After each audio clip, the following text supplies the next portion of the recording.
전해드린 대로 여수 앞바다에서 조업을 하던 대형 어선이 침몰해 선원 10명이 숨지거나 실종됐습니다. 네, 관련 내용 정혁진 변호사, 조기현 변호사와 함께 자세히 짚어보도록 하겠습니다. 안녕하세요. 안녕하세요. 지금 사고 어선이 출항한 지 13시간여 만에 갑작스럽게 사고가 발생했다고 해요. 네, 어선이 부산에 있는 감천항을 출항한 게 예. 낮 12시 55분이었다고 해요. 그런데 흑산도 해상으로 항해하던 도중에 갑자기 침몰했는데 침몰한 시각이 새벽 1시 41분으로 추정이 되거든요. 그런데 이 배가 조금 전에 나왔지만 139톤이면 상당히 큰 배입니다. 네. 거기에다가 선원도 14명이나 있었고 예. 그런데 갑자기 침몰한 게 참 이상하다 이런 생각이 드는 게 그런데 이제 구조된 선원들 이야기를 들어보니까 그 새벽 1시 41분이니까 무슨 조업을 했겠습니까? 그 침실에서 쉬고 있었는데 배가 갑자기 멈추더라. 그래가지고 나가봤더니 배가 급격하게 왼쪽으로 기울어서 그래서 구명조끼도 착용하지 못하고 그냥 바다에 뛰어들 수밖에 없었다. 그런데 파도가 한 3m 정도까지 이렇게 높은 파도가 있었던 것 같고 예. 무엇보다도 지금이 2월 아닙니까? 최근에 예. 또 얼마나 혹한이었습니까? 그렇죠. 그러니까 바닷물이 그야말로 얼음장이었기 때문에 그렇기 때문에 피해가 더 커진 것이 아닌가 안타깝다는 생각이 듭니다. 네, 사고 당시의 상황이 굉장히 급박하지 않았을까라는 생각이 드는데요. 일단 생존자는 4명으로 전해졌습니다. 그렇다 보니까 이분들이 생존할 수 있었던 게 구명보트로 이용해서 생존할 수 있었다고 전해지고 있어요. 구명보트에 근데 이 칠흑 같은 새벽 시간에 어떻게 올라타게 됐는지 이것도 궁금해요. 네, 아직 뭐 구체적으로 구조된 경위 또 구명보트가 예. 어떻게 펼쳐지게 됐고 어떻게 옮겨 탔는지에 대해서는 이제 그 조사가 진행 중인 걸로 알려졌습니다. 지금 조금 전에 말씀하셨듯이 이게 전혀 예상치 못한 상황에서 전복이 됐고 그러니까 선원들도 구명조끼도 입지 못한 상태에서 바다로 뛰어들은 네. 상황이었거든요. 근데 뭐 수온도 낮고 파도도 높고 또 온도도 매우 낮은 상태여서 굉장히 급박한 상황이었는데 다행히도 구명뗏목이 전복된 어선 근처에 있었던 것으로 보입니다. 그러니까 바로 옮겨 타고 5명이 좀 사투를 벌인 끝에 2시간 만에 구조가 된 것 같습니다.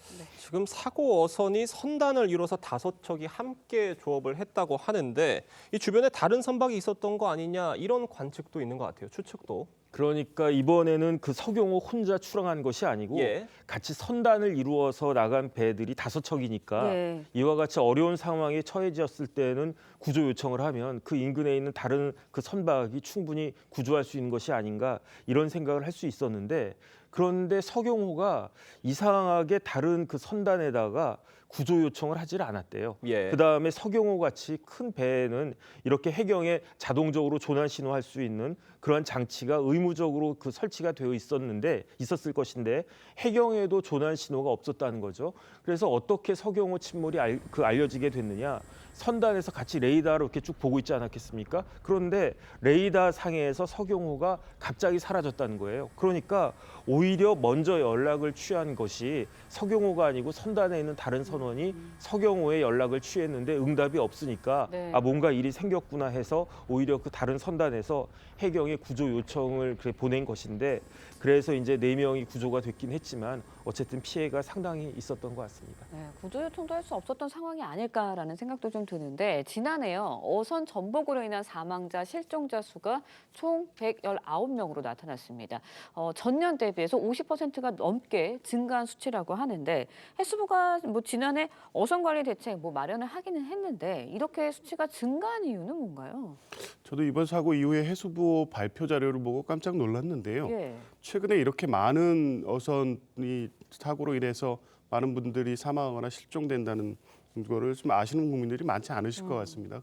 근데 특이한 것은 작년에 비해서 50% 이상 증가됐다는 거고요. 예. 2017년 이후에 사망 실종자가 100명이 넘은 게 작년이 처음이었다고 하는데 그 원인을 들여다보면 최근에 기후변화로 인해서 예. 출항 당시에 예측하지 못했던 폭우라든가 돌풍 상황이 반복되기도 하고 더 중요한 것은 뭐냐면 이런 경우에는 안전을 고려해서 출항하지 말아야 되는데 어획량이 감소함으로써 좀 무리한 조업을 하고 있지 않느냐 이런 지금 분석도 제기되고 있습니다. 그래서 작년에 말씀하신 대로 해수부가 안전대책도 발표했는데 그런데 작년에 사망사고가 최고에 이른 거를 보면 그 현장에서 실효적이게 이게 반영되고 있지는 않은 것 같습니다. 이번 사고를 계기로 해서 하수부는 작년에 발표한 어선 관리 대책이 제대로 작동하고 있는지, 그리고 각 항구에서 이렇게 안전 대책을 잘 스스로 통제하고 내부 어떤 규정들이 잘 작동되고 있는지에 대해서 종합적으로 점검해 볼 필요가 있을 것으로 봅니다. 네, 조속히 실종자 수색이 마무리됐으면 하는 바람입니다. 네. 다음 이야기도 해보겠습니다. 지난 7일 세상을 떠난 가수 송대관 씨의 연결식이 어제 엄수됐습니다. 먼저 고인의 생전 목소리 함께 들어보겠습니다. 네, 가요계 역사를 가지고 있으니까 10대 가수 가요제나 뭐 이런 가요제에서 뭐 대상 받은 것들이 몇 개 있죠. 훈장, 가요계 훈장도 받으셨네요. 훈장 받은 거 하고 숱한 고생을 해왔죠. 그래서 한번 무명 생활을 한 8년 거은 그렇게 하다가 일약 그 해뜰 날로 이제 최고 가수상을 받고 제 인생이 확 바뀌는 순간이었죠. 이때. 네, 어제 있었던 송대관 씨의 연결식에서 후배 가수들이 해뜰날, 대표곡인 해뜰날을 함께 불렀다고 합니다. 분위기가 어땠었나요?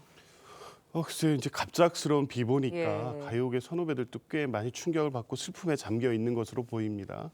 아무래도 해뜰 날은 송대관 씨를 상징하는 대표곡이니까 가시는 길에 그 노래를 불러주는 게 특별한 의미가 있었다고 생각해서 이 태진아 씨나 서른도시 이자연 씨를 비롯한 참여한 이 후배 가수들이 같이 불렀는데요. 분위기를 좀 밝게 또 이렇게 보내드리고 싶은 후배들의 마음에 또 김수찬 씨는 성대모사도 하고 이랬던 것 같습니다. 그럼에도 불구하고 워낙 갑작스러운 비보여서 그런지 슬픔에 잠긴 모습들은 감추기는 어려웠던 것 같습니다.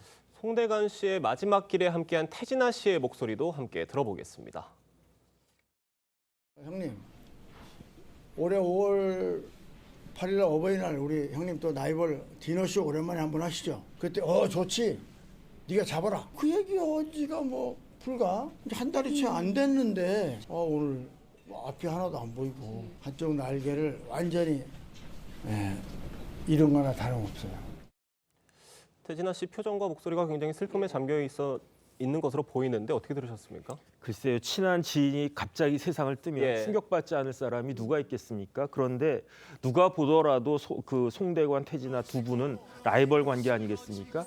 라이벌이니까 경쟁하는 그런 마음도 있었겠지만 누구보다도 가깝지 않았겠는가 그런 생각이 들고요.